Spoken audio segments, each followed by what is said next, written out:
Comrades, welcome to episode 20 of the Quamfy Show. Today, we are going to have a look at our decisions to invest in Quant Network. Did we actually choose wisely? Is it a rug pull? What the hell is going on? There's some soft foot. Yeah, within the community, we're going to have a chat about that. Other thing coming up is NEXI. NEXI made an acquisition. We're going to look at that. We're going to have some topics on the biz, two of them. Son made a thread. Greg made a thread. Both on the biz, both pretty interesting. There's news on Tether creating a digital pound. Last week we spoke about the Euro. That was from Circle. This is from Tether. See what they have to say. I'm going to give an example of a wallet of which I believe that it is actually a utility wallet. And the time to quote unquote prove that is coming up, since that wallet's created 362 days and 19 hours ago at the time of this recording. Son also made a tweet and Gilbert liked it. We're going to have a look at that as well. And I think that will make a pretty full episode. It is extremely fucking hot. So that's demonetized in 2 minutes. And markets are meh. Everybody is scared as hell. Everybody is bearish as hell. Some chats are very active talking about Confidence 3. Other chats are meh. Because there's not really that much going on in quant land, at least. But I'm feeling good. Oh yeah, interesting. We have a new designer for the Quamfy Show. Yeah. We have on board Shield, and he's gonna help us create. How do you say? He's going to fine tune the branding with us, and we're going to have quant updates, running production again. That's been on the back burner. Well, yeah, hasn't been on at all, to be fair. So we're getting to that. We're also going to create some merch. This is old. This is not even available anymore. We're going to create some new stuff, ranging from tech tops to caps, whatever. We spoke about this before. Shield's going to help us out with that as well. So expect some updates in that regard. Other update, we have a donation wallet. There were some requests by people. If we have some place where people can quote unquote help us out. Tim and I thought long and hard. We created an Ethereum wallet. It's in the description. If you feel like throwing something our way, you can. You don't have to. You can obviously just watch our content, like, subscribe, comment, do all that good stuff. That helps us out a ton. Maybe a lot. Other thing, yeah. I wanted to say another thing. I almost forgot. Oh yeah, Tim and I discussed, and in the future we are going to run ads, but we are going to run ads after probably a week. So videos. Yeah, when the new let's put it this way: when the new episode is live, the old one gets monetized. We are demonetized anyway, but yeah, if there are ads, it will be after 1 week. We think it's fair. Zoom isn't for free, and also running Podbean also isn't for free. So getting a little bit of revenue back would be really nice, and we're doing it this way. So you can always listen to the newest episode for free. But since we do have an entire library of content, we thought it is fair to monetize that. Yeah. So again, this is only going to be for the people that are going to use the content for later reference. And we're going to really appreciate you for doing that, obviously. But it'd be nice if we get some kickback. So we're gonna experiment with that. So new videos are going to be available for a week without advertisements in the future. And obviously everything will most will remain free. Yeah, exactly. And at the end of the day, it is our content that we created at some point, and I think it's fair that we earn a little bit back from that. Yeah. Because Well, also again, for future generations, we have a ton of content and knowledge now on this channel. well, Not being very polished, but still, we do talk about all kinds of subjects, and if you really want to look something back, you can look it up on our channel. So also the interviews with our guests are very, very valuable, if you ask me. So yeah, how are you doing? Ha! I'm cooking over here. It is 30 degrees Celsius at the moment, so kind of melting. If But in anybody general, wants to donate an air conditioning unit to Tim and maybe yeah, to my place as well, no, it's free. fine, but it's kind of warm. No, but in general, I'm okay, I guess. Just another week. Looking forward to the summer holidays. Not planning stuff with friends, or at least I'm in the process of planning. So looking forward to summer. And well, besides that, my job is continuing. My social life is doing okay. Everything's fine. Cool. Yeah, we're not wrecked. We also haven't pumped in terms of price. I'm still waiting for a dip because I sold, and that it doesn't feel bad when the price drops when you sell, right? So yeah, might be coming. Watch the video with Raoul Pal today. He was on the rich dad podcast, something like that. Oh man, but that rich dad poor dad guy, how many times has he predicted the no oh no Kiyosaki something right yeah there. Yeah that guy, but that guy has been calling for a crash since ages. He's always telling the same thing. He always calls for a crash every 2 months or so, and then when it eventually happens, he's like, oh yeah, I told you so. I don't know. I wasn't that impressed with Mr. Kiyosaki. What's his name? Kiyosaki. But I did find Raoul's input interesting. Oh, for sure. And Raoul was talking about, and I know there's a lot of people give Raoul a lot of crap, but for being wrong, I'd say it's very easy to criticize somebody that actually is required to give an opinion and a vision on the weekly, and then cherry pick wherever he's been wrong, and then calling him out on that. I think that's a little bit of bullshit.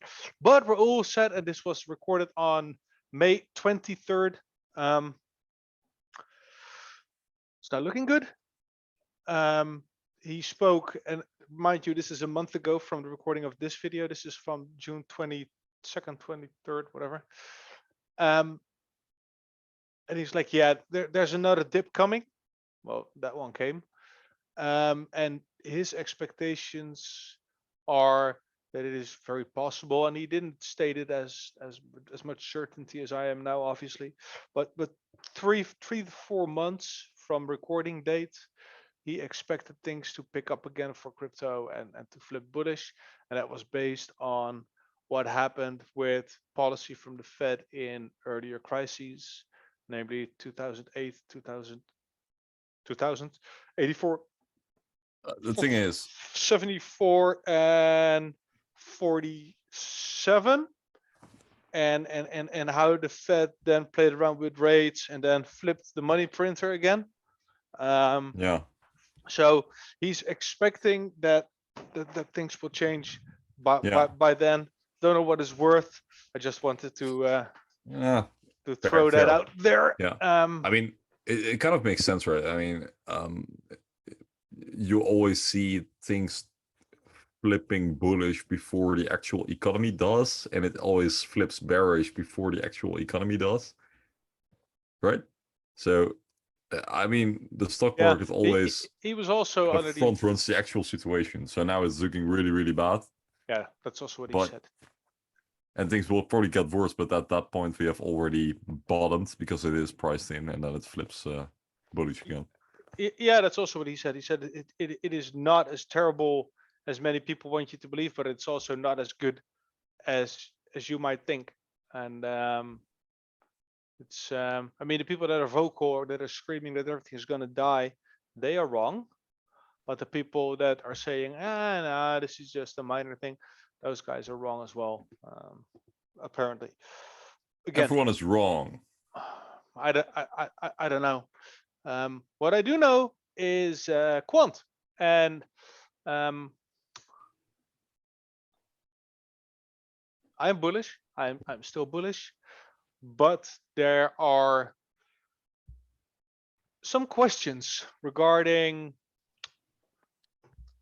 the let's say the community facing communication of Quant themselves.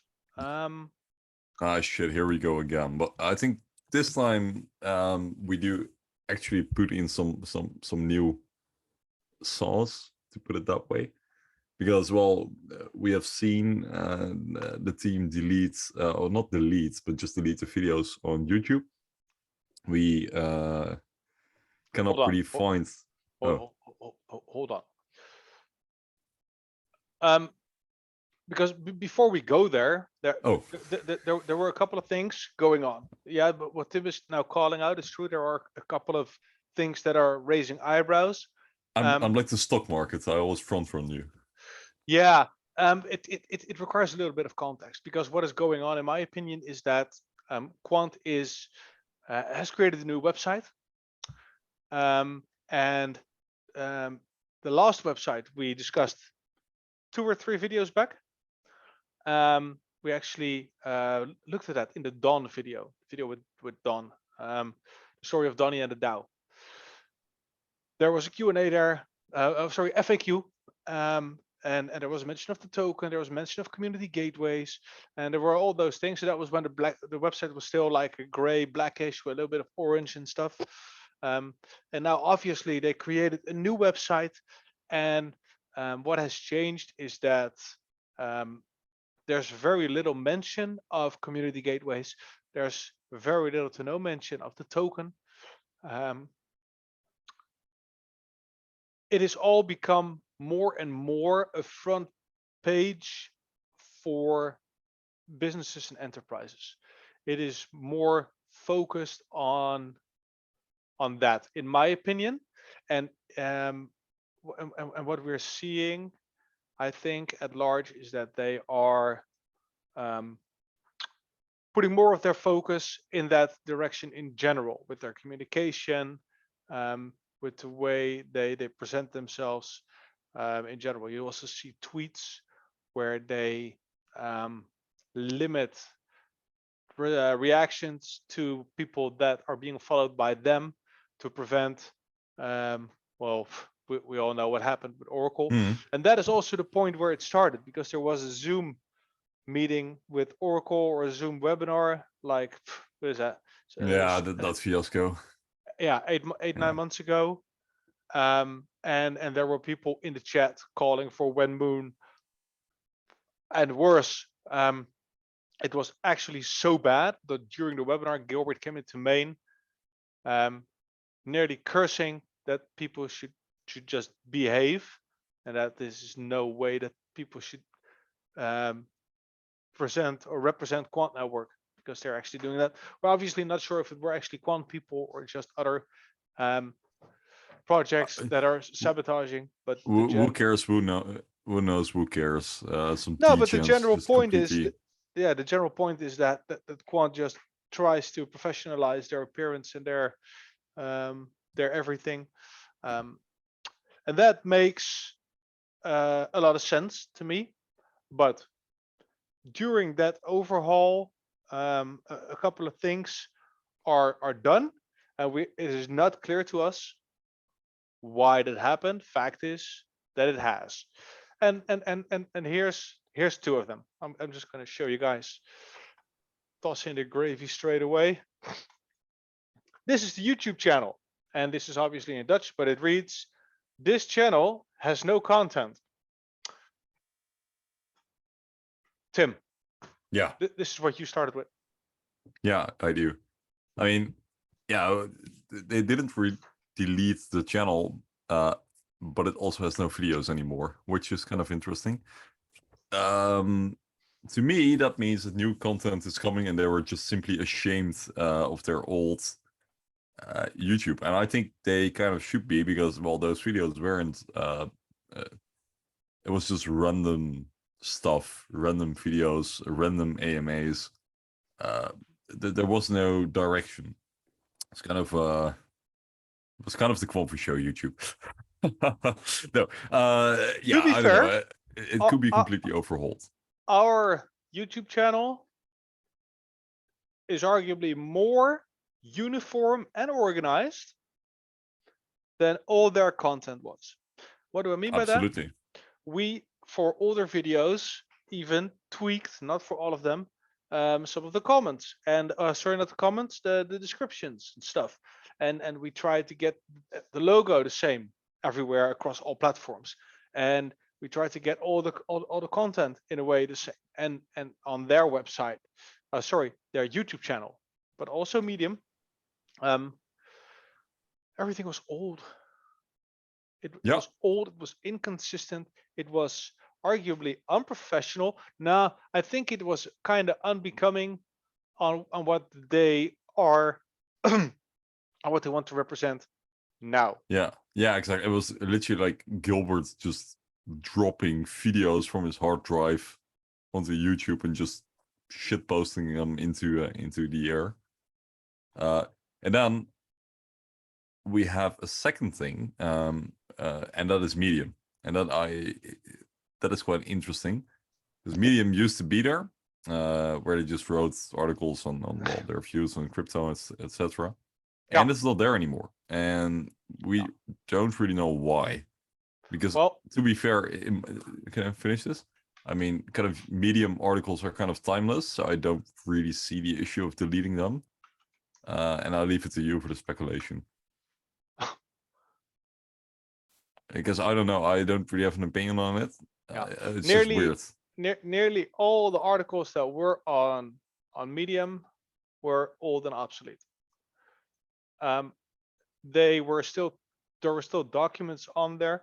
Some of them can still be found, because, oh yeah, that's one of the main things. People are now dying and crying and dying in the Telegram.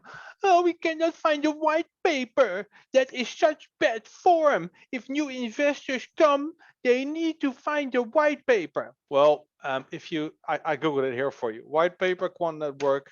You press enter, you're gonna get this. I think if you type whitepaper.io, you can find the Quant white paper with the old logo. You can click on it and it should actually open. I didn't even try this because I just feel like it works. This is written in 2018. Let's see. Because there's also this, the business paper, and maybe we can even find the Quant Network utility paper. Maybe. The CryptoSec, because all those documents were on the website, but they were deleted. And what I want to argue is that they did that for very, very obvious reasons. Besides the fact that this is all version 0, literally 0.1 or whatever they call it, because this was the logo, and everything changes, the color schemes and stuff. Most of this information that you see right now in this Quant white paper is obsolete. Stuff is done, or it is no longer a thing, and they went with a different solution. This will only confuse people. Yeah. And I don't know if there's talk about gateways. Yeah. But still, a white paper is meant as a genesis of everything, and then obviously you can kind of well, divert from what was said in the white paper. But I think it should be just kind of a genesis block or document where everything starts, and obviously the company will evolve. Okay, but for whom is the white paper for? Who's it for? For holders. For investors. Speculators, yeah. Is the job of of distributing tokens done, or is it not done? Is 90% of the tokens distributed amongst the public? I think it is. Why would Quant keep the white paper on the website? Because that is the origin. Why? Right? Yeah, but why would It's you where want it came. No, but I think people need to understand where everything came from, right? You cannot simply just delete what you did in the past Okay. with everything you do, especially with a white paper. Like everything will Why become not? outdated. The original documents of a company like Tesla or Coca-Cola, whatever, they're still there, right? They didn't simply delete their history. But So why the documents in are this? here. They are No, here. they're not. But They're deleted here. from. They're deleted Oh. from here. But indeed, the documents on their medium were also about the first iterations of the gateways. The way which I set up a gateway initially in 2020. That is not the same anymore. There's a Telegram message from Gilbert going around. Piltney shared it earlier today. I can't remember where. But that states we are now on the final versions of the remote connected gateways. That was a message after we had our last update. So that update was never pushed. So arguably there's an entire new version of gateways available. If you leave the old stuff on the medium, it sets false expectations. The license fee for a year was 500 QNT when I joined. Yeah. Well, no, that's not true. When I started investing initially, and then it changed before gateways came out, was 500 QNT. If you tell that to people now that you need 500 QNT to run a gateway, they will faint. Yeah, it's like the same way that you need 23 ETH or something to run a full node. The fuck. That's not ideal for decentralization, but that's besides the point. Though that type of information is old, it's obsolete, it's not being done anymore. Same goes for maps. Maps, you say? Don't you mean MDApps? Yes, I mean MDApps. That changed as well. And these are just two simple, very simple examples. Yeah, of something that became very complex. Yes, and what you get then is that there were a bunch of other things that they started and stopped, or they finished, or they didn't finish at all. And that was just all around the medium. It was also all in different styles and different logos and different authors. There were arguably documents for people that aren't with the company anymore. Like you said with the YouTube. I mean, we're pretty comfortable now on camera, but if you look at the first videos that we were here, that was a shit show. Not even talking about Luke and Martin, guys. If you see this, you're super professionals, but your camera, it didn't work for me. It was disturbing and it was scary. So that was unprofessional as well. And it was all just a little bit of a meh. It just didn't, it doesn't fit anymore with who they are and what they're trying to achieve right now. My opinion is same as yours. I think that they are giving everything an overhaul. I think that their medium will not come back. I think I think that will stay away because it's a third party that they don't necessarily need. I do think they're going to get a library on their website. Don't know why. Feels like they just want to have everything in their own control. Yeah, in their own YouTube ecosystem. Yeah, the YouTube will come back. There is no doubt. I don't want to say that because there is some doubt. But I do believe that they want a nice, slick, uniform home branding. Yes, and something that looks like you want to lick it. Yeah, exactly. I mean, and they already do, right? Because they have been investing on, especially on Twitter. They pushed out a lot of videos from their marketing team, and they are slick. Those are slick videos. I'm not sure if they're probably also on the website. And it makes a lot of sense to put them out on YouTube as well. And I think that might be the next step for them. But we'll have to see how that plays out. Yeah. Another It is thing. Sorry. interesting though what is going on. You see this overhaul in what the company is doing. We interpret it as bullish, but I am not sure where you wanted to go. But I'm still skeptical of the way they kind of approach it by not telling us anything anymore. And I think that is, I mean, I'm fine with kind of not engaging with the community anymore, but at least be clear about it, because that would, how would I say, it would clear up a lot of concerns for us, if that makes any sense. Like just do some expectation management towards the community. I'm just gonna be blunt. I think they don't give a fuck anymore for the moment. I think they just don't give a shit anymore. You know what it is, Tim? They cannot win. And I wrote a message in Telegram addressing this. By the way, you see on the screen now, token burn completed. That document was also on Medium. That Medium link doesn't work either anymore. It's still on the Twitter. Unfortunately, on Etherscan, this refers, their page refers to this. So I will get to this later. But it's a 410. Yeah, what is Quant Network doing? Why aren't they communicating? Last communication was whatever 7 months ago. After the Oracle fiasco, Gilbert came into Telegram once with a wall of text stating, just shut the hell up and be patient. We're busy creating you your millions. That's kind of the essence of it. It's kind of yeah. No, but it's I mean, if you're one of the quote unquote early days, and everybody like 2020 and before are super duper early, people 20, 21 and so on are still early. But yeah, those were the days when Gilbert came weekly by weekly in the beginning. And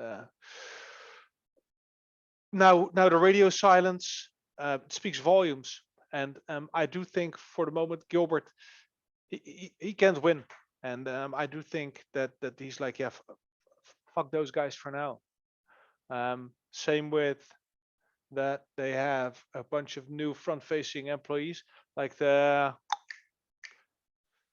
communications woman, Rebecca, is she? No introduction to the community at all. I mean, not like Chris did. That's disturbing. Some other people also mentioned that. I've seen Greg being vocal in Maine and in Quamfy Lounge on this behavior, and I love the skepticism of Greg. I think he's brutally honest. Some people call him bearish. Yeah, go ahead, Tim. No, I mean, it is great we have some skeptical people in our community. We should not. I think we have a tendency to romanticize everything. We're like it's like a toxic relationship. Like, oh no, but I mean, he's such a good person. He can't mean this really badly. I mean, we need to stay realistic somewhere, right? Some things aren't very nice, or are at least not done properly, and it could be for all kinds of reasons. Just running a company is hard. Yeah, I've made this point many times. Look at big companies; they still make a lot of mistakes. Look at Rockstar Games, the way they approach their community. Look at the way EA lost their Electronic Arts. I Like Gaming. Lost their fan base because they kept on releasing bad products, but they somehow still survive. No. That can happen with any company, and at the end of the day, it can still be successful, but it can also just be complete dicks. If that makes any sense, right? Yeah, Gil's being a dick right now. I agree with that. But I do also think, I mean, taking down Medium, taking down YouTube, community found out within a minute. Yeah. And that's shit. What would have been the alternative? Only taking down the documents that are obsolete and not taking everything down? That would have also caused a ton of speculation and questions. They would have lost either way. If they would have announced, good evening, ladies and gentlemen, today we're going to take Medium offline and we're going to remove all our videos from YouTube. And they're We not would going to have gone. explain why. What the hell do you think would have happened? Yeah, I think people would have gotten pretty mad, actually. Yeah, I know. I'm pretty sure that the course of action has been discussed. I think it's been run up and down the chain multiple times. I think there have been meetings to discuss what are we going to do, what is the wise course of action. I do not expect this to be a single-sided, one-sided decision from one intern or whatnot, because this makes waves, and I think they have not taken this lightly, but they will. I mean, they're a professional company now. They're no longer Telegram. Ooh.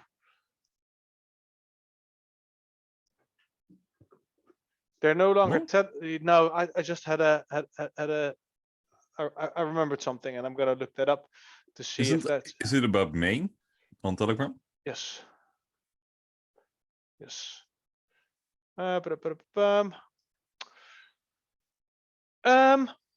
Fuck, Tim, can you please pull it up? Take over? Yeah, talk. Yeah, sure. No, I think it's about main, and word has it that Gilbert kind of switched the ownership to one of the admins. Yeah. Is that where you want to go? Yeah. Is this publicly known, by the way? Exactly. That's why I was holding off a little bit. Oh dear. Do we have a scoop in the Quamfy show? Yeah. Well, in case we do, well, it's still the truth, right? So. Sonic super admin. Yeah. Allegedly, the Telegram group ownership has been transferred to Born Quamfy, aka Jeff. That is a milestone. Imagine, congrats, Jeff. That is a milestone, man. Yeah, it's but that's got to be fun for people as well. So that means that Gilbert left the chat. No. Oh. Gilbert Freudian, he's just not an admin anymore. What? He's not admin anymore. Born Quamfy is admin. Yeah, I'll show you guys. So what I think is happening. This is Born Quamfy's admin. Gilbert Freudian is not admin anymore. If you look at Sonic, super admin. Luke, CryptoCourt, super admin. So that's a change as well. I think they're cleaning a house, and communications are from now on going to be through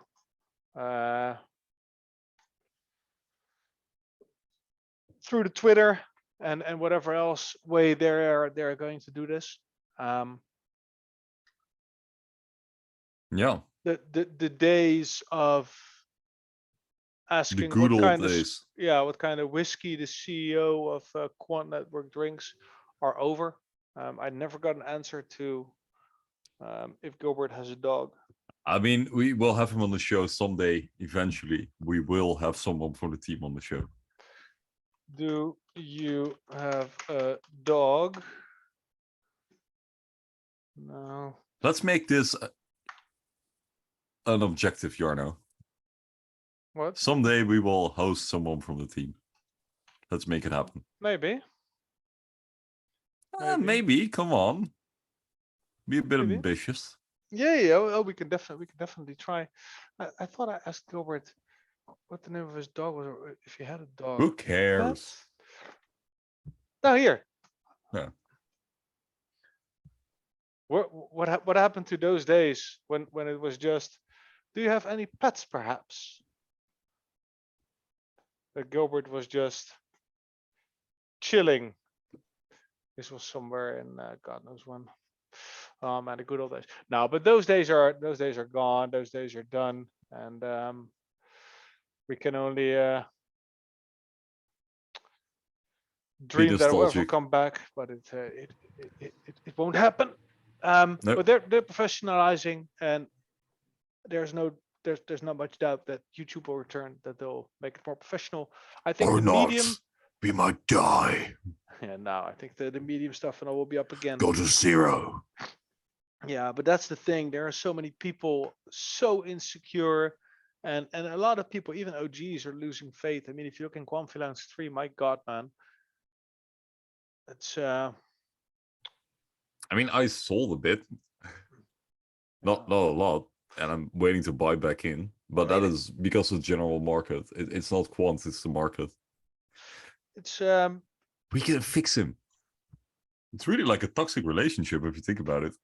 I think I can fix him. Yeah, no, but I think Gilbert is addicted to the community right now. I think communication is shit, and I quote unquote think we deserve better. But yeah, it is what it is, and I prefer him focusing on client engagement relations and getting everything just right. I would actually love my gateways though. I mean, having some passive income would be really nice. I do. I want fucking gateways as well. Whenever I think of that though, I do hear Greg's voice in the background, like, Gilbert, make me my millions faster. Yeah.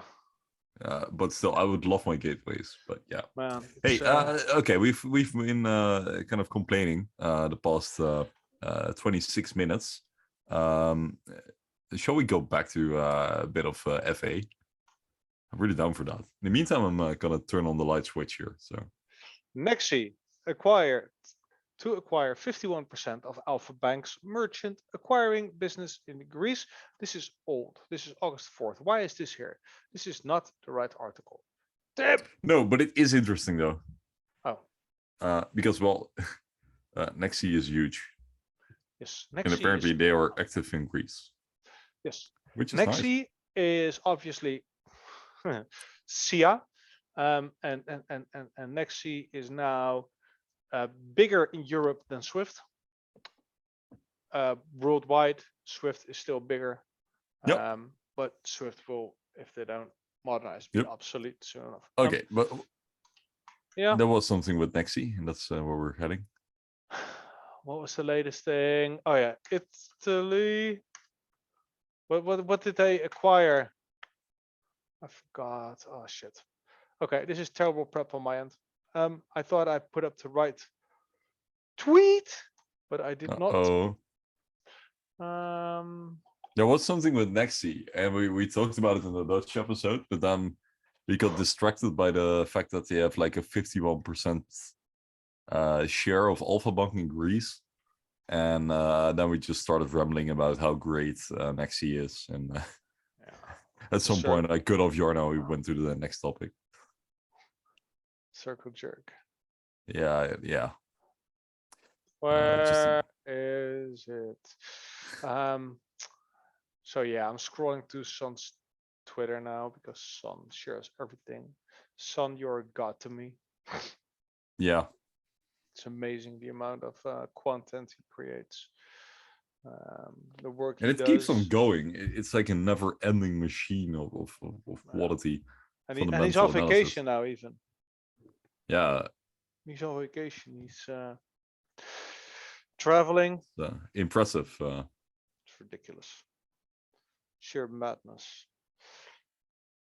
Oh man, there's so much in his Twitter. It's just getting. Shall we go to another top? No. Or okay, we'll stay here. You do some talking. I do some talking. Okay. Well, then I'm gonna talk about the weather, just like a proper small talk coffee machine conversation. It's still freaking hot in here. I'm literally melting away, guys. I feel like I'm a Dutchman. I'm not used to this kind of temperature. How do you do this? I mean, Greg, you live in Phoenix. How do you even survive in those kind of temperatures, man? It literally drives me insane. It's so warm. I can't think properly. Yeah, and I also understand why the pace of life in certain southern countries is lower. I mean, I cannot sustain with these kind of temperatures. When rain, You're when pathetic. thunder. Am I? Yes. What makes me pathetic? Crying about the temperature and the weather. Yeah, well, I mean, I don't Yeah. like it. I love it. You love this kind of temperature. Yeah, it's fine. It's too hot. On the other hand, when it's 10 degrees colder, I'm a Dutchman. I will say it's too cold. It will never be good. You could just get into shape and that will all be fine. What? I'll just keep stabbing, baby. I'll just keep stabbing.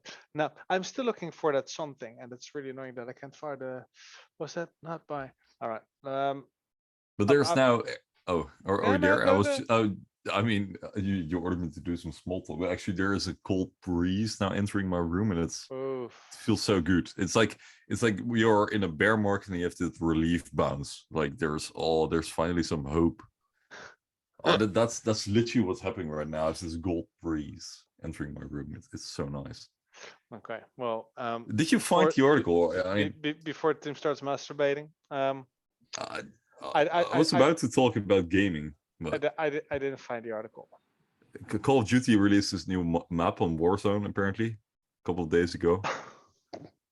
Do you write this down in the time? I don't. I'm still waiting for you to find the. I have something else. Son also made a tweet yesterday. The BIS, that's the Bank for International Settlements, highlighted these 4 massive CBDC experiments. Do you know what these projects all have in common? A DLT API gateway in their technology stack, and Quant developed the first one, a quick thread. Okay. Wait a second, we moved on from NEXI? Yeah, because okay. I can't find it. Sure. Maybe I'll get an epiphany later on and we'll get back to that.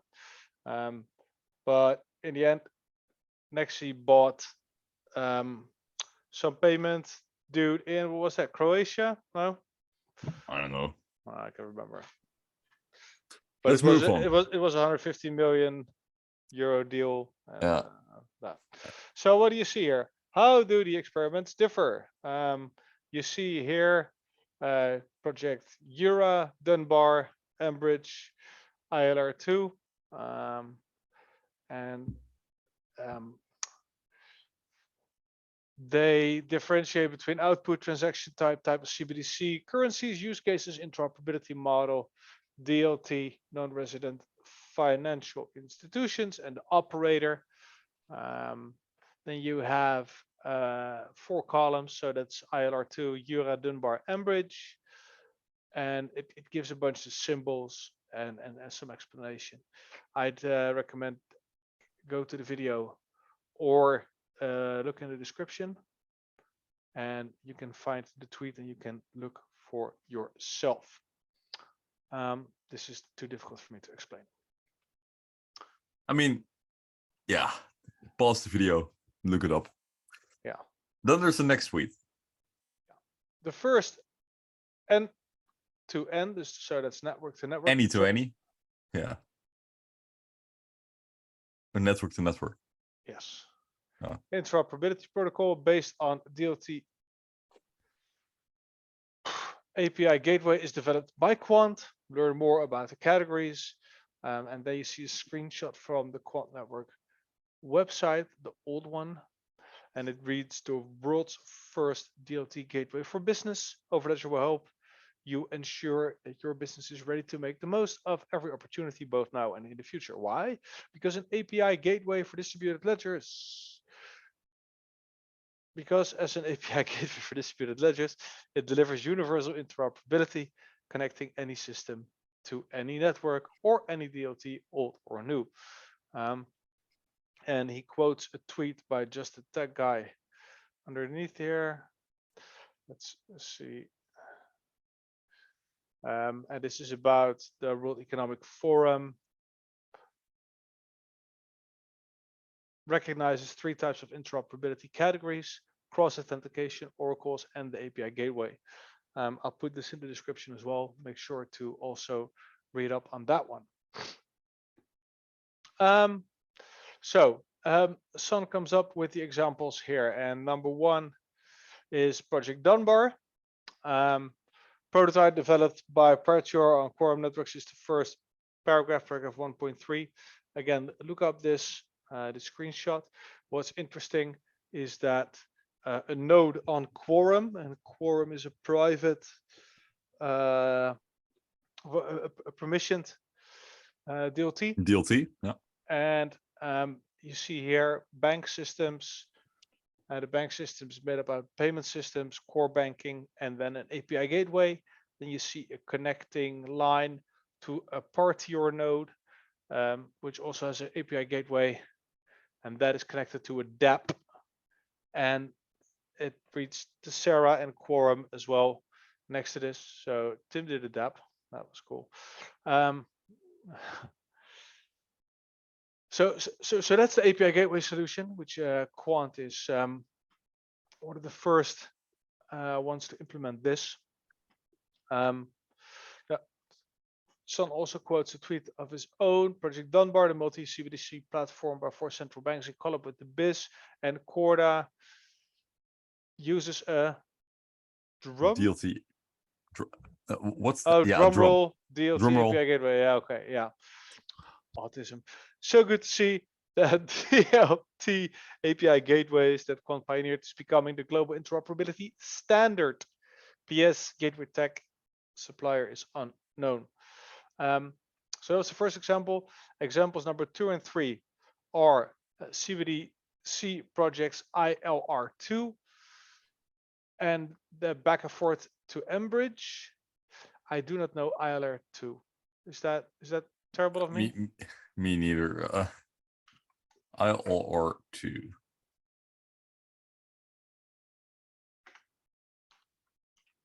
Protocol. Yeah, I still can't type blind. I'm pathetic, I know. Protocol. Yeah. ILR2 standard. DNA module. No, that's not. It's not it. Okay, so it's not really. Okay. If you know what ILR2 is, drop it in the comments. Welcome or to tell us on show. Telegram and scold us for not knowing this. Yeah. Okay, shit show. Too many tabs. When real autism. Application layer interoperability. See text is Quant. So what you see here on the screen right now, let's enlarge this a bit. So the IL2 prototype is composed of 3 layers: layer 1, layer 2, and layer 3. Layer 1 is the core layer. This layer contains the blockchain ledger where data persists and the smart contract logic that implements functionalities programmed. Layer 2 is the backend application layer. This layer provides, we discussed this model in an earlier video. This layer provides identity, access, and routing functions into layer 1, along with wallet signing, key management, and off-ledger FX services. And layer 3 is the front-end layer. This layer provides the interface into the core systems and can take on different forms depending on end user and the desired functionality. So what you see here is you see then the layers, layer 1, 2, 3 on top of each other. It's not very exciting. Under that is the illustrative model for IL2 prototype stack layers. And you can see kind of 2 columns at the top being a central bank and a commercial bank. They both have a central bank.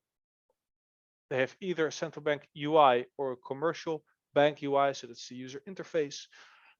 That's called the layer 3. Then in between the layer 3 and the layer 2, you have the API gateway that connects the API logic, the LSM, don't know what it is, wallet signing, node management, backend services. And then you get the layer 2 to layer 1 connection with the universal token standard, privacy FX modules, smart contracts. And as an example, they give here the BSU nodes, validating node, and the BSU node standard node. And that connects to the L1 blockchain, or that is the L1 blockchain network.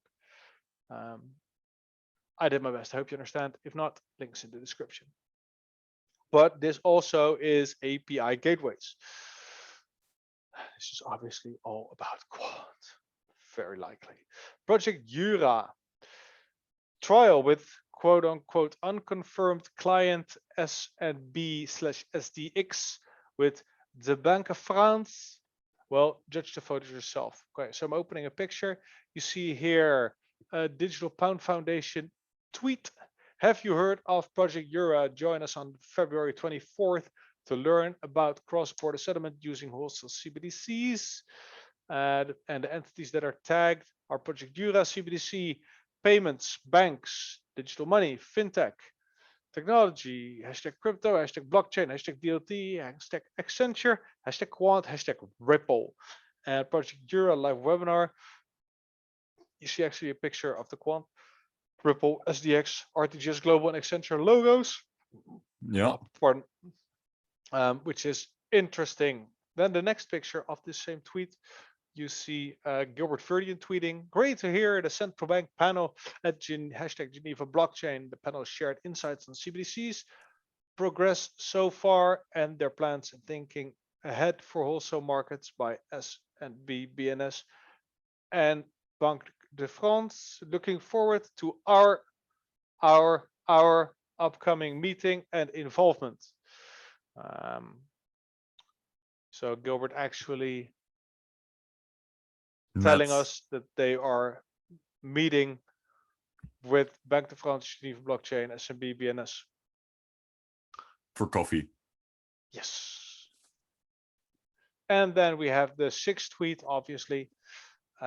6 is the same as SDX, and they are also handling the RTGS for Switzerland. Not needed, move on. Well, and the tweet reads, what do you think it'll take for blockchain interoperability? Read our view here, sdx.com/blog/interoperability. Let's discuss. And the 3 options are mindset change, tech advances like Quant, or not needed, move on. Move on. Yeah, exactly. They actually moved on. Nice. And the 4th is Gilbert Verdian liked this. This is on LinkedIn, and it is about Banque de France has successfully conducted on April 28th a new experiment on a wholesale CBDC by performing an issuance of CBDC euro tokens on the public Ethereum network. This digital money allowed the settlement of 100 million digital bonds of the European Investment Bank, subscribed by a consortium of banks: Societe Generale, Santander, Goldman Sachs. This is a new step on the innovation path at Banque de France on digital payments and the assessment of central bank digital currency. Using an open platform was a key aspect in evaluating novel types of infrastructure for money circulation. Banque de France will continue to its experiment program with various market participants in the following months as part of its contribution to the overall Euro system effort in appraising the opportunity of the CBDC. And this was found interesting by Gilbert Verdion on the LinkedIn. Gilbert, mais oui. And the next tweet, I am not implying Quant is involved with all, although possible, but what is extremely bullish is that the world is aligning with Gilbert's vision. Interoperability with GLT API gateways. Yeah. Quant was first, says enough about his grand vision and future. Finn.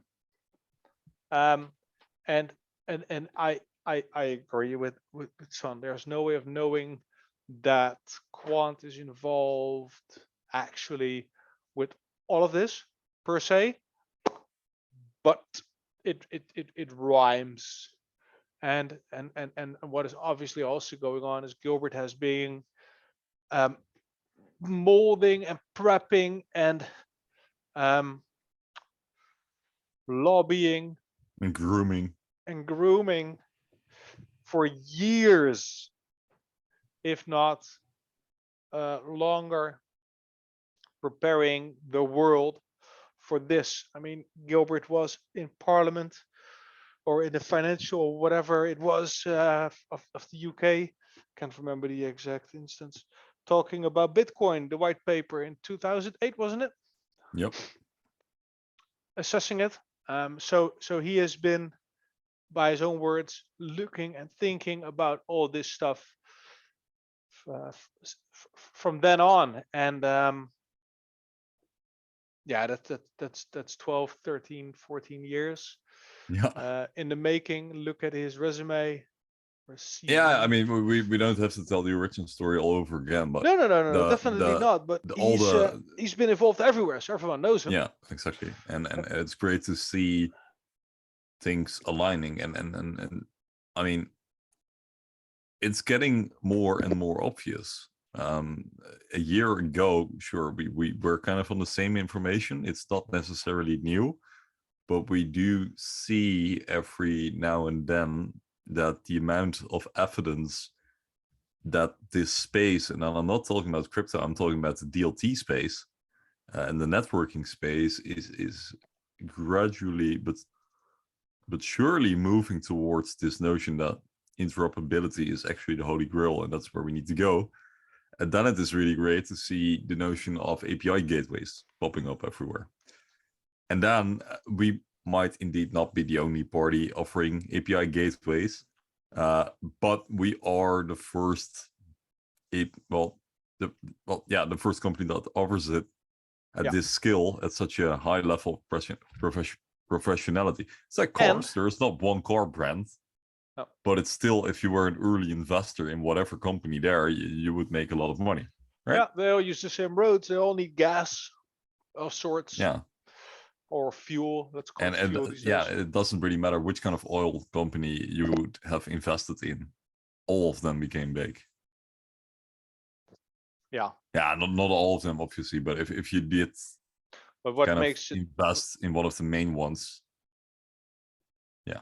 But what made it really interesting to me, what for me was one of the main reasons why I chose to invest in this, is because Gilbert's enormous network and his track record. We spoke about this in the Dutch episode. I think I still have it up. Our latest CRO, our chief revenue officer. We talked about her last week already, right? It's We did, but that was in Dutch, wasn't it? Also in English, or okay. Not sure. Don't recall. Sorry, my memory is crowded. We talked about, are you buying or crying? We talked about Jurok. We talked about Circle SDX and the Dara partnership. Lecea we haven't spoken about for sure. Oh, okay. So we're gonna have a stab at her. Sure. Pun intended. What you see here is Lisa, who you see here. I'm sorry, Lisa, if you see this, welcome aboard. She is the chief revenue officer, and I said why. One of the main reasons I invested so much also is because Gilbert is so very well connected, and his network is massive. He has the ear of a lot of people, and the trust of a lot of people in high places, in entities that actually matter. And you can see that actually coming to fruition with the board members being Neil Smith and Guy Dietrich, which are obviously people that I mean, he was, what was his Neil Smith at American Online, AOL. Yeah, and he also had this huge board position at telecom company, United States. Yeah, well, American Online, right? AOL. No. AT&T? Yeah, no. Comcast. Comcast. Yeah. Yeah, so he was also on Comcast, on their board, and he's just an overall good guy. But those guys have really high positions, and they decided to come onto the board of Quant Network for some reason. The same with Lisa Lecea. Lecea, if you're American. She worked for Cisco for a wee bit longer than 22 years. Yeah. And she decided, although I mean, there's a little bit written on her. In 6 short years, Lita has taken a bold idea, developed an all-star team, aligned the company and critical partners, and built a multi-billion, that's with a B, dollar business that secured long-term relationships with Cisco's most important customers. Her contributions to the company have been enormous, end quote. Cisco sales leadership. Arrow, that's what I see here, led a global sales and cross-functional whole portfolio team responsible for gaining market shares across Cisco's entire portfolio, spanning networks, software as a service, and customer experience through the enterprise, service provider, and public sector markets. She accelerated WPA business growth from a zero base to multi-billion dollar closed deals within 6 years by introducing a sales operating model and discipline to business unit run operations. Achieved 50+% growth during the first 6 months of fiscal year 2015. Developed growth strategies and structured portfolio offerings to deliver profitable customer outcomes and optimized retention and brand loyalty. Also architected and closed one of the largest and most strategic deals in the intelligence community within the US public sector. These are pretty interesting achievements. Quant writes, Lisa is responsible for Quant's worldwide sales, partnerships, and customer success. Joining Quant in 2022, she is an accomplished business leader with 30 years of experience in enterprise, service provider, and public sector software sales. Lisa spent the bulk of her career at Cisco Systems, where she built a multi-billion dollar business driving the digital transformation of global enterprises in financial services, insurance, transportation, and the public sector. Bracketed intelligence community. As an expert in developing highly effective go-to-market and consumer success strategies, she facilitates long-term, mutually beneficial customer relationships. Lisa lives in Washington, D.C. metro area with her family. She is an active volunteer for science, technology, engineering, and mathematics programs, Habitat for Humanity and Covenant House, an active mentor and coach. She especially enjoys learning fresh perspectives and business insights from reverse mentorship. When not helping her customers execute important business outcomes, she can be found boating, skiing, and traveling. Nice. Lisa is a very heavy hitter in the corporate world. I mean, Cisco is an enormous company. I believe we Googled it the other day. They have 80,000 employees, something like that. I think they do, yeah. They had a revenue of like 50 billion a year, something like that. Yeah, they made a profit of 19 billion, something like that. If I remember correctly, it's probably me fucking up the numbers again. Let me see. Yeah. Cisco revenue. I'm seeing so much data on a day. I have no clue. Yeah, sorry. Yeah, so the revenue was 50 billion. It was 50 billion, and they have 80,000 employees in 2021 indeed. So Lisa got bored and she decided to go to Quant Network so she can work a little less and just kick her feet up a little bit more, probably. Gilbert is paying her 30,000 euros a year, or pounds. She's very cheap for us now. I'm joking, obviously. These people are extremely expensive to hire, and people with resumes like Lisa do not come to a company that's going to prove to be a rug pull, or that does quote unquote not have many work to do. She's or they not do. Somebody that what? Or they do. I mean, yeah, you think? You almost retire. It could be a very fast way to your retirement. Same as Neil and in Guy District. Yeah, maybe. Yeah, so it could be both. No, but the fact that she's being hired, or she actually wants to work for Quant Network, I think that's extremely bullish. But I find everything bullish because my brain is broken. Yeah, well, no, I mean it's a great achievement, and seeing those additions to the team is great. Yeah, if you need a CRO when you're a scale up and 4 years old. Exactly, and I mean, they obviously only highlight their heavy hitters, as you call them, because in the meantime, they're also just hiring regular developers and stuff. We only see their highlights, and when I look at their highlights, it's impressive. They're really building a very skilled team of professionals. So yeah, that's great. In the meantime, you had a lot of other tabs open. Yes, I was thinking I about this one. suggest. Some speculation. Ooh. We got some speculation going on. Okay, what you see right here. This is my private wallet. It contains 15,461 QNT right now, and I'm adding to this every week. Now, this is not my private wallet. This is a wallet that is associated with Coinbase.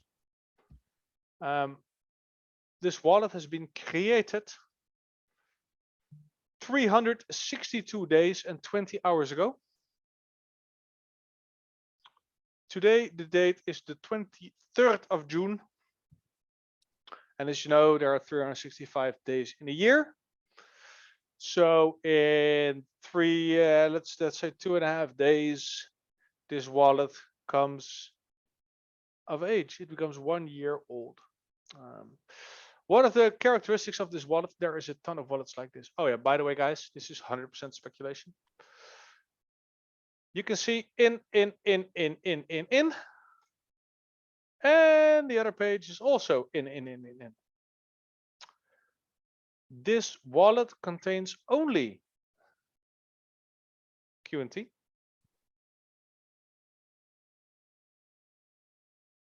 And it has only been adding. Or the dump will be confirmed when everything is dumped on the market. Yeah. So this says the value of this wallet is about $840,000. But that is pretty interesting. I mean, if you have a wallet which is literally created almost a year ago, yeah, this is insane for the people viewing. Jarno is now going through all the transactions, and I only see green. It's like, there's no quant being withdrawn. What is also interesting, there are the same addresses. In this case, let's see. I have an address here, starts with 0x6C5. It's a transfer 326 days ago. It transferred to from OXCD, that's God knows what kind of wallet. And the number of QNT is 561 dot and then 80 decimals. Above that is another transaction with the exact same amount of QNT. And what I mean, I'm 18 decimals, exactly the same, but it is from a different wallet, obviously to the same wallet. At the same time. Then above that, there's another transaction with the exact same amount of decimals on exactly the same day. And above the hut, but from a different wallet. Another transaction. Yes, and that's different. With the exact same the amount of decimals, but from a different day. And above that, no, you get the point. We see. So again, this is the last page. So we were looking at here 362 days, 18 hours ago. Also 561 QNT, 4 transactions from 4 different wallets to this same wallet, but exactly the same amount of QNT tokens. How do you even do that? Exactly, and they haven't sold. They haven't sold a single token. The last edition was 149 days and 23 hours ago. From a Coinbase to wallet. So, and there's more wallets like this. There's apparently. More. Yeah. As you can remember, Coinbase now owns 10% the supply, about 1.5 million tokens. Yeah. And a very, very large part of those are showing the same exact behavior as this one. There is no ETH in this wallet. There's only QNT in that wallet, and only tokens going in, nothing going out. But still, I mean, what goes up must come down, right? I mean, I'm still questioning. Licenses expire after a year, and we know from the original documents that the Treasury sells and buys from the market. So also those tokens will be released back to the market, right? And then rebought again if the licenses are being renewed. Yeah. So how does that work? And that is where it becomes all a little bit more, even more speculative, because technically, let's say that these 15,000 tokens represent a bunch of licenses. I think that the two clusters of 4 transactions could very well be speculation, ladies and gentlemen. Don't get your freaking hype on. Speculation. Here, look at this. This is 6. So this is, it's also 7 hours. This is all on the, this is all on the same day. So this is 1, 2, 3, 4, 5, 7, 8, 9. Oh my counting is so bad. But this is all done on the same day. What am I highlighting now? 1, 2, 3, 4, 5, 6, 7, 8, 9 of those are the exact same amount of QNT. It's all done. Yeah, so 9 times 588. I need a calculator. 9 times 588. 598. Yeah, so that's 5,382 QNT. At those prices of a year ago. Yeah, that was 200 euros. What were they accumulated? At which price? What was the price 362 days ago? ETH was 1,800. Or is that now? Yeah, no, that was done.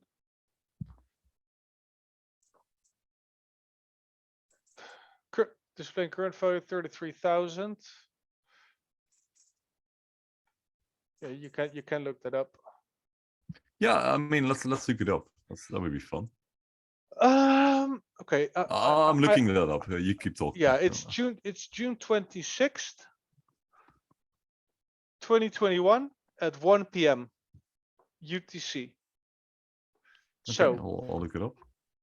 you want me to put that in chat, or do you remember? No, I mean, okay, June 26th. What? So what is interesting is that all these numbers coincide. So if those are licenses, they obviously Tim's going to look up what they paid for that license. Then it could be individual licenses for smaller companies. It could also be that they just set limit orders. Holy shit. The price of QNT back then, yeah, at June 26th, was around $90, $92. $92. So $92 times. Yeah, so that's €500,000. Yeah, so that's 9 That times. kind of makes sense, right? So these aren't random numbers. Yeah, so this is just a license for $500,000. That is exactly what we are seeing right now. Holy shit. Oh, yeah. Sorry, we are demonetized again. Yeah, so if this math, and obviously we're rounding here, so we have rounding errors. Yeah, but that is let's see almost 500K. And obviously... Let's see. On the same day. What? 1, 2, 3, 4, 5, 6, 7. Guys, I think we're onto something here. I think. Yeah, so that's 9 times.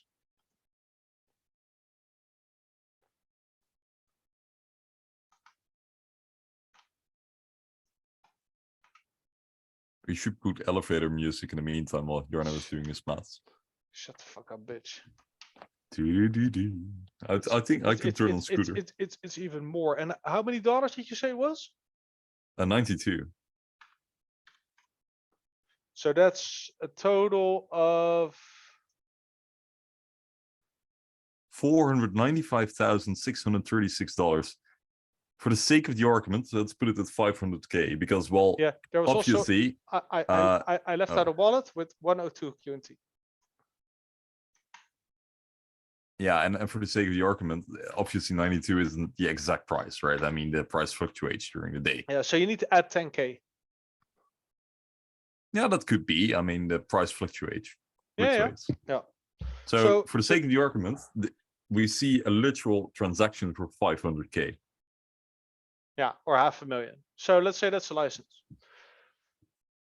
Let's say that's a license, then these tokens then hypothetically get unlocked in 2.5 days from now. A couple of things can happen. One,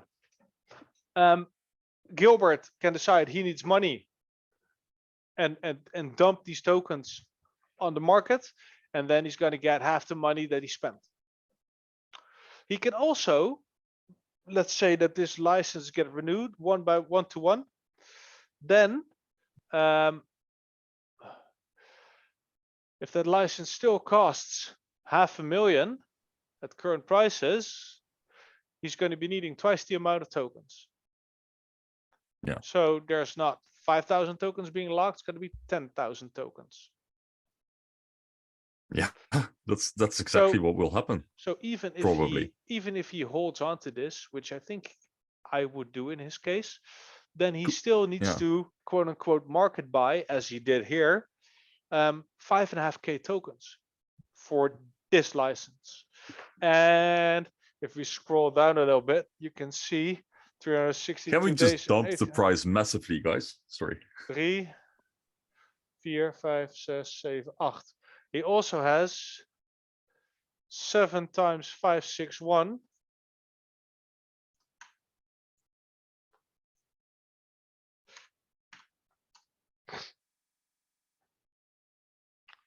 So that's a total of 4,000.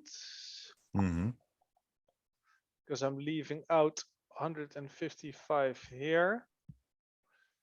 That was also done on the same day. So that's 5,000 plus 155. We cannot see your screen though. Yeah, I know. I'm sorry. I keep staring at myself. Yeah. So this was the initial calculation, and this adds up to this. You need to add 155 tokens to this.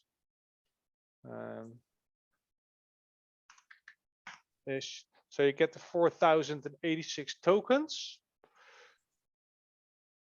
And this was 362 days ago. Can you find the price for this? So, I mean, that would be on the same day, right? Because the other ones were also on a... No.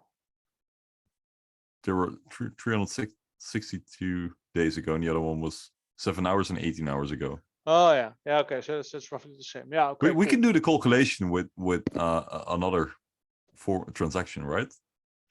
Yeah. Let's see if this adds up. I mean, this is nice. Has anyone looked into this before?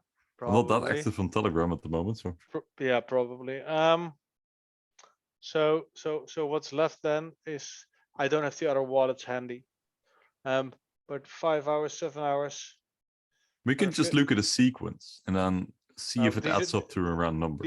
These are the only 2 sequences right now. So these 2 sequences, 362 days.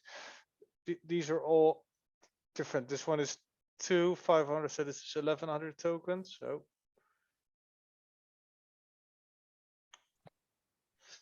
but it's pretty interesting because at this price, if this price persists, then they're going to need to lock up the same amount of tokens once again, and they have to lock up what they have already. And I mean, I'd go with that option. So you only have to buy the same amount you bought last year. Yeah. But it could also very well be that this license doesn't get renewed, and then these tokens go into the treasury. What Gilbert is doing is he's creating his own piggy bank. because the licenses get paid. He gets paid for the license. He buys tokens with that. And a year later, he gets his tokens back. So he got a little bit of a raw deal this year because he's now technically losing money, but he's not, because the company needs to renew their license regardless. And Gil doesn't have to buy tokens from his own money, because I'm just giving him 500K again for the license. And the only thing he has to do, compulsory, is buy tokens. And in this case, is he losing money when the price drops because he gets more QNT at the end, right? no, he's not losing money. But if the same license now, if it costs the same, he gets paid again, and he needs to buy QNT for the cost of that license. So he needs to buy. No, he needs to buy anyway, because no, he needs to lock tokens for the value of the license. So he gets paid 500,000. Mm-hmm. And that means that he needs to lock for 500,000 worth of QNT. Yeah. So in this case, that means 10,000 tokens. Yeah, No? he needs more tokens. Yeah. But it also means that he has more 10,000. tokens to release on the market next year. So when the pricing reaches, they make money. Yes, that is true. Yeah. And that's why the Gilbert is also incentivized to have the price appreciate. But that also means that there's SEC looming. If Gilbert does anything Ripple-ish, being promoting the token or having any form of potentially behavior that could be seen as promoting the token or the value or whatever, that could get him into some ripply waters, which would be very sad. So don't want to get caught doing that. But next year, if the price goes up, and it probably will, because for every license they get, they need to buy tokens. This is one wallet. There are at least 25 to 50 more, from what I understood, like this. Yeah, there are. With the same behavior.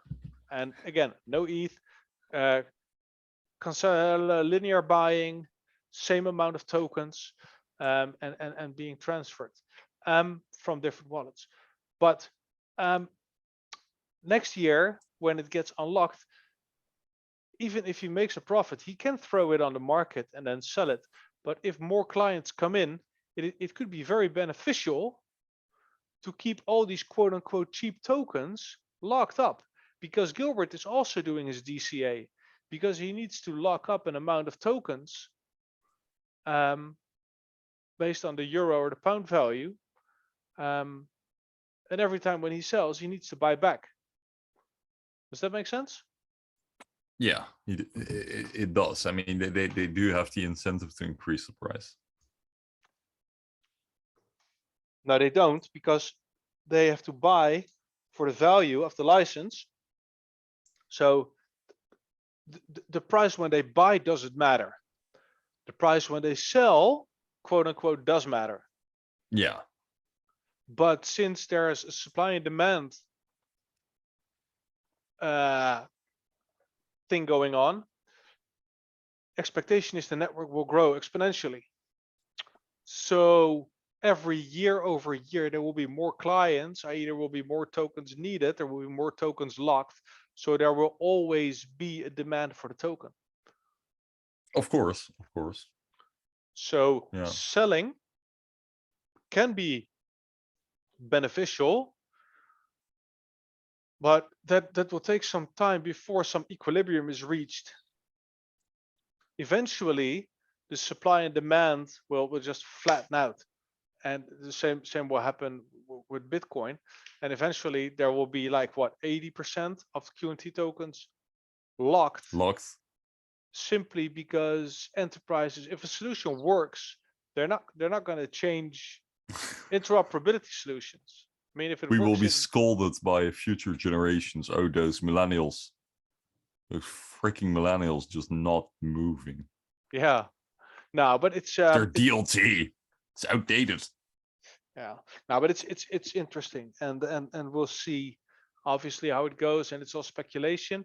But I hope to see tokens getting added to this wallet, because this is treasury. Oh yeah, that's another thing that changed. Probably my thinking, speculation. Whoop, whoop, whoop. Woo! The Medium articles, they talked about the treasury model. There were a bunch of wallets were earmarked. These are treasury wallets, community treasury, enterprise treasury, for transparency purposes. Remember? Mm-hmm. I think that changed. I even dare to speculate that that was never really actually truthfully the plan. That last thing I obviously don't know. I think that they have been in bed with Coinbase custody for a long, long time. And I think they have always known that they would go with a solution like this. Because what happens with this, if this is Coinbase custody, we made a video about this a couple of weeks back. They are a trusted, verified third party, meaning Gilbert needs to play by the rules. Gilbert sells a license. Here, you have a license. He gets money, and from that money, he needs to buy tokens. Those tokens need to be stored in quote unquote a smart contract. That was the initial plan. They would be locked under escrow, and they would be released after a year, so nobody could touch it. Then we would have needed to trust Gil. Then Gil would have needed to be invaluable every single time when he worked with those very complicated how many digit addresses. And he couldn't make a single freaking mistake. If a mistake was being made, he could be claimed fraud, blah, blah, blah, blah, blah. Now everything is being handed to a custodial. Mm. And I say custodial because right now it's Coinbase, but there are more custodial options. And they do all the administration. They do all the liability. They have their cold storages. They have their insurance. They have everything. And they are a neutral, auditable third party. So my guess is that the entire treasury plan is just gone as it was. The treasury will obviously exist, and that will still be for the circulation and the payment and the interaction with the gateway operators and all those good things. But it will not be primarily used to store the funds pertaining to the licenses. Does that make sense? So I think yeah, it does. It does. But then still, like I remember that those messages from Gil on Telegram that the enterprise treasury is now live. I'm not. My memory is kind of failing on me when exactly that happened. No, treasury is still live. Treasury still exists. Treasury still will always exist. Shit will not work without treasury. But treasury, from my understanding, would also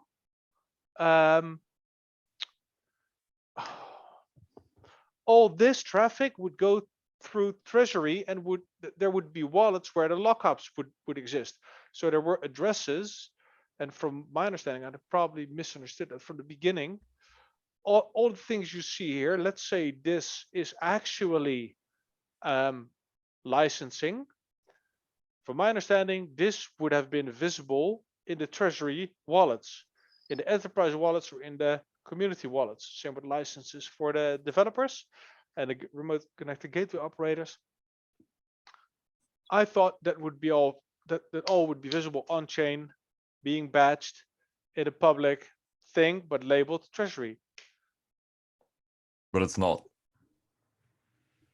I think that is not the case anymore, if I was even right from the beginning. I think this custodial solution is now the way that licenses are being handled, because it takes away all the work for the team. Okay. So just from my understanding, so I mean, I remember we got on, I kind of lost you on the technical aspects. I'm sorry. I always tend to do that when details enter the chat. But from my understanding, I remember that we got on Coinbase custody somewhere June 2021, not the end of June, but like halfway. Yes, June 20th. This June 20th. Okay, Yeah, something fair like enough. that. Yeah. But you just said that you think they have been using Coinbase custody or a custodial solution way before that. They intended to use that way before that. Yeah, and it could even be that they've been using it way before that with Lecea and stuff even. Sure. So that means that I'm just lost in how this works. I'm gonna be blunt with you. I have no clue how this works. I have not the technical understanding, and I feel like it's complete speculation. And Omar, it is complete. But it is complete speculation.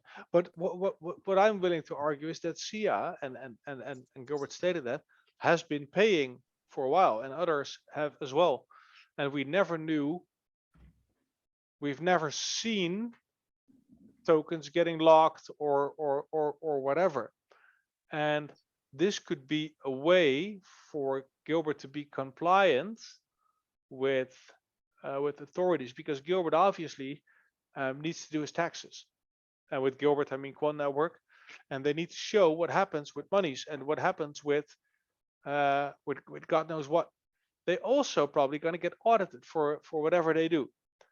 Using a solution like this makes a lot of sense, because you put all your risk in somebody else's hands, in somebody that's actually does this for a living. Same as Gilbert provides interoperability for a living. Circle probably leans on Overledger, speculation for interoperability for the USDC and the Euro, because that's not their cup of tea. Same as why don't banks buy tokens? Because banks are not into the token buying business. No. They lend fiat, and they get paid by other means. They don't speculate in that way. Well, it doesn't really matter. That's not what we're talking about here. But I think from the get-go, they have always intended to go with an external custodial for liability, convenience, etc. I think we have been seeing licensing picking up from where we were officially on Coinbase custody with the token. And I cannot say that we weren't in bed with Coinbase custody before that. I mean, Coinbase custody has been around for a while. Could very well been that they have been storing QNT tokens and that we haven't noticed. I mean, there are a lot of wallets in the top 500 with corresponding amounts of QNT, and that have been dormant for very long. And there's plenty of examples for that. So that could very well be a possibility. Well, probably never know. Eventually, Treasury will become active, community Treasury. There will be traffic going through there. I have no doubt about that. I think that transparency will still be there. I still believe there will be a dashboard. I mean, you see the dashboard on Lecea. I think that will be the same on Overledger. Gilbert has given so many details on what he envisions for the dashboard for OBN and the ideas he has. So we will know more about that. And this, we'll just have to see. We'll just have to see. And there's fortunately no way around this happening. It is not possible on the Ethereum blockchain to hide tokens. No, that is their their weak spot in the entire thing. They are secretive, but they cannot hide. Yes, you cannot hide this, and there's much bigger brains than mine keeping an eye on this, talking about the Hungarian Sebastian and a bunch of other people. We will see how this goes. I will watch it like a hawk with clenched butt cheeks. And it might end up the same way as it did with a dying nobody. Yeah. You have the curse of the Quamfy show. Scam, rug pull. It was a hoax. It never really happened. It was all fake. It has the curse of the Quamfy show over it. So yeah. Yeah, we do have a perfect track record for being wrong. So yeah, I mean, you could make a reverse Tim and Jarno ETF. You'll probably do amazing. Put it in the next to the Jim Cramer ETF. Hey, is there anything else we can talk about? Because I completely lost you on the speculation part. My brain was trying to process what you said, and I feel like we just don't know, and we're just filling up gaps, trying to make sense of something we don't really understand. Yeah, I was overzealous again. Also with planning of the show, I always pick too many topics. It's fine. So I want to close with this. This is the Digital Pound Foundation, and the Digital Pound Foundation tweeted, "Breaking at Tether_TO announces plans to issue new GBP pegged stablecoin. GBP, and what kind of symbol is that? It's a T with two. Do you notice? Can you just wait a second? I'm doing two things at the same time. The usual. I'm a man. I cannot do that. Oh, I identify as Quamfy, by the way. Is that the thing that doctors use, like the snake on the pole? No, it's not the symbol for medical or for doctor. GBP Tether, I think. Yeah. Is it the Tether symbol? Yeah, they have their own symbol now, so it seems. Okay. So, Tether announces plans to issue a new GBP-backed stablecoin called GBP Tether in early July. A little thread. Tether has announced today that early next month they will be launching new Tether tokens. GBP Tether back to the British pound sterling. Initial blockchain support will include Ethereum. GBPT will join 4 other fiat currency pegged tokens Tether has in the market: the US dollar pegged UST, the Euro T, and offshore Chinese yuan pegged CNHT, as well as recently launched MXNT, the Mexican peso pegged stablecoin. Paired with the UK Treasury announcing plans to make the country a global crypto hub, this initiative, Tether says, makes, quote, the United Kingdom a prime location for the next wave of industry innovation, end quote. GBPT will be a stable digital asset that is pegged 1-to-1 to the British pound sterling. The creation of GBPT, Tether says, will put British pounds on the blockchain and provide a faster, less costly option for asset transfer. Tether CTO Paulo Doino said. Paulo Ardoino said in today's announcement that they are ready and willing to work with UK regulators to make this goal a reality, and looks forward to the continued adoption of Tether stablecoins. Let's see if the first comment is an XRP one. No, it is not. That's rare on the Digital Pound Foundation. Oh well. So that's cool. Stablecoin traffic, at least intentions are picking up, and I think that's interesting. Why? Because CBDCs, they're going to come, and there was a thread on that. I'm not going to bother with that for now, but they're coming, but they're ways out, as Tim said a couple episodes back. CBDCs are coming, but not for a while. Yeah, I think that is my main point. We were talking about expectation management, but by the way, this Tether news, we were already going all over the place. It's interesting. No. Huh? No. I mean, it is interesting, right? I mean, we saw it with Jura last week. Circle launching the digital euro stablecoin. Yeah, that was Tether. where I was. That was where I was heading. That so many companies are now creating different kinds of stablecoins, because you get the benefits of cheap transactions. So you can actually front run CBDCs in this way. You can get all the benefits without all the hassle of all the regulations and the laws needed. Yeah. And that's why you see now this quote unquote war popping up between Tether and USDC. It's the war. I wasn't even aware that Tether also had a euro already. Euro TED and the Euro Tether and the Digital Yuan Tether and God knows what. I just read that, Tim. I just read that in that thread. I wasn't aware either, actually. Yeah. Honestly, I've been so out of touch with the entire crypto ecosystem. It's just Quant.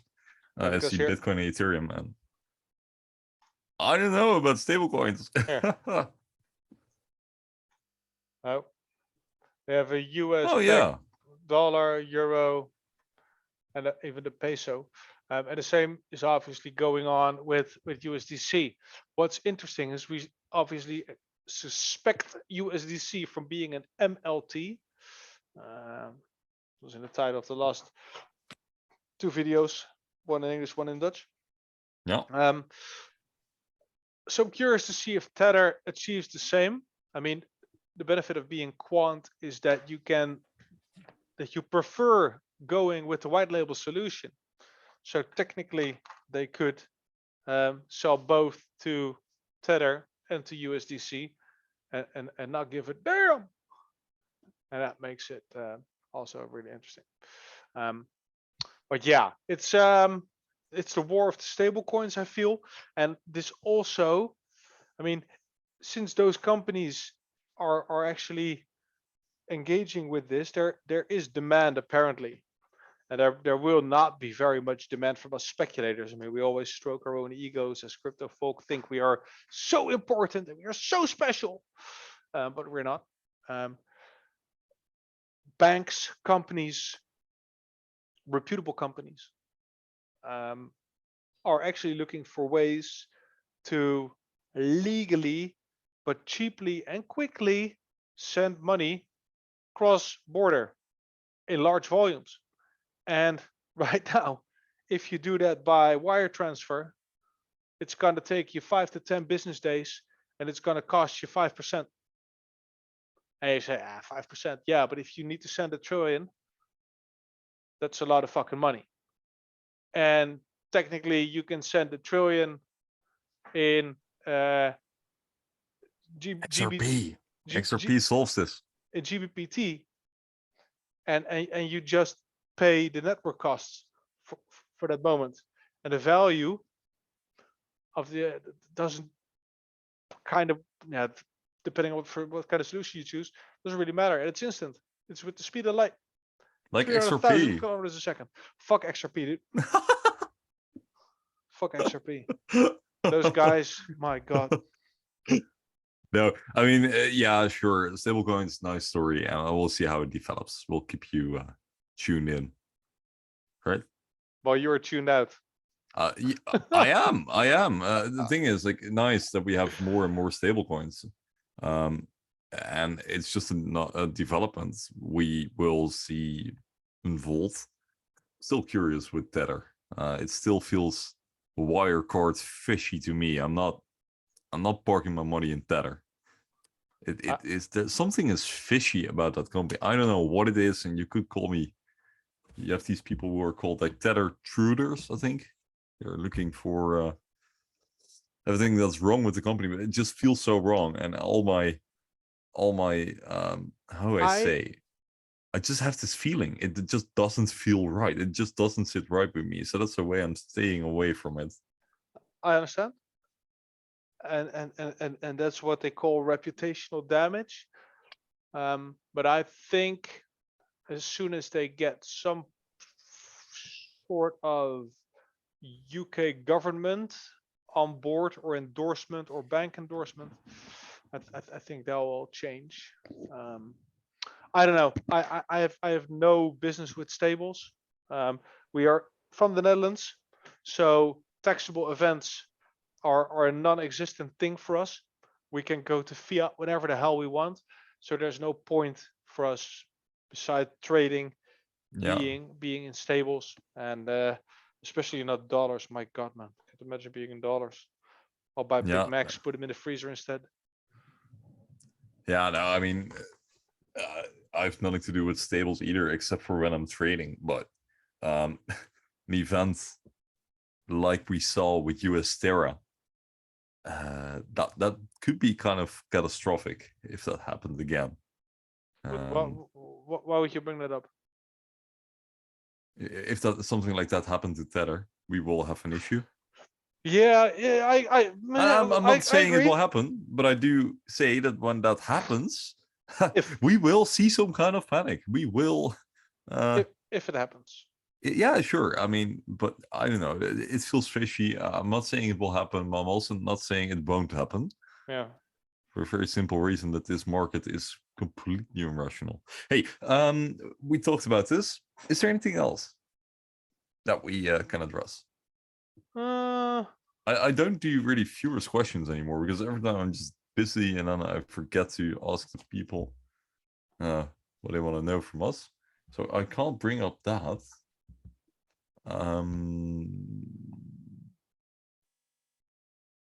Yeah, I'm just thinking out loud. I have oh, I can share this, and that's the closer. Or did I share this already?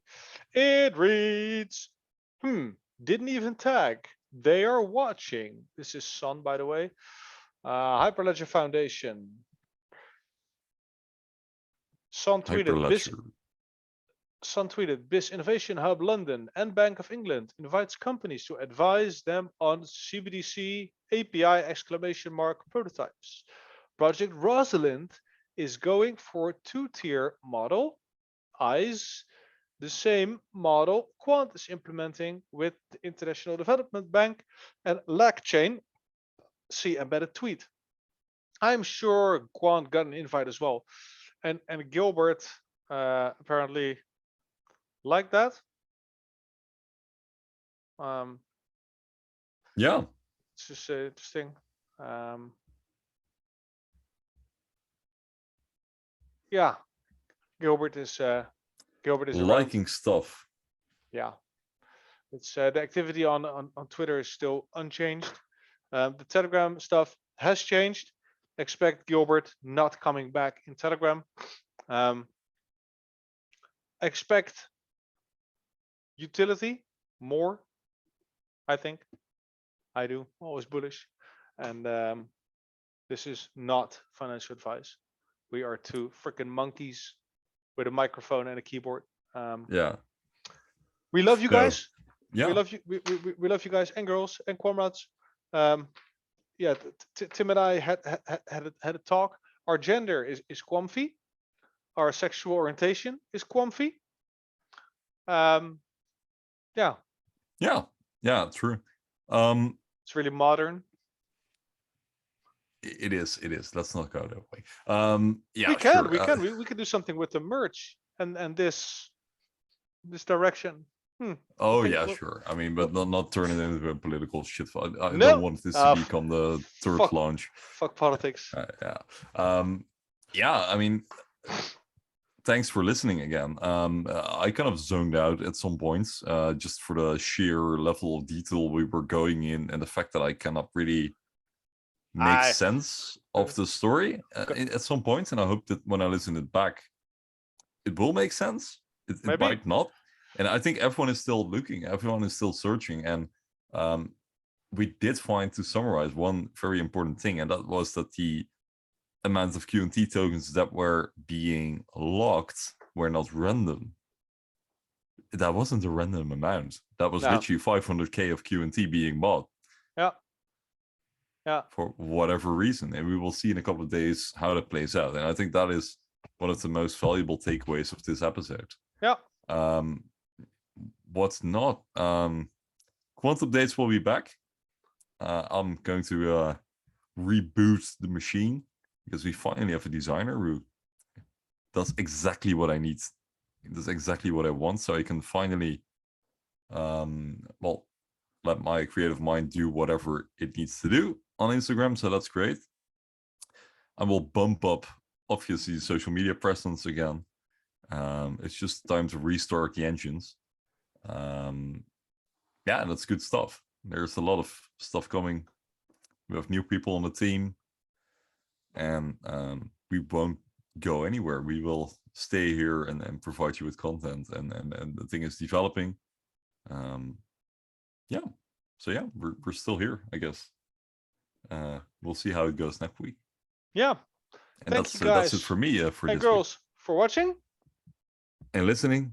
Leave a comment, subscribe, like, all that good stuff. Make sure to check out if you are already also on the podcast. If you want to listen to us, we're uploading every Friday morning on 6 a.m. on Central European time. Yes. So you can drive to work and have us bang out of your speakers. Yeah, or listen in the afternoon when you're in Australia and drive home from work. Or when you're on the West Coast in the US, listen on Thursday evening. Yep. Drop a donation if you feel like it. If you don't, no problem at all. Don't. Yeah. Yeah. And we'll catch you on the next one. Stay Quamfy. Stay Quamfy. Cheers.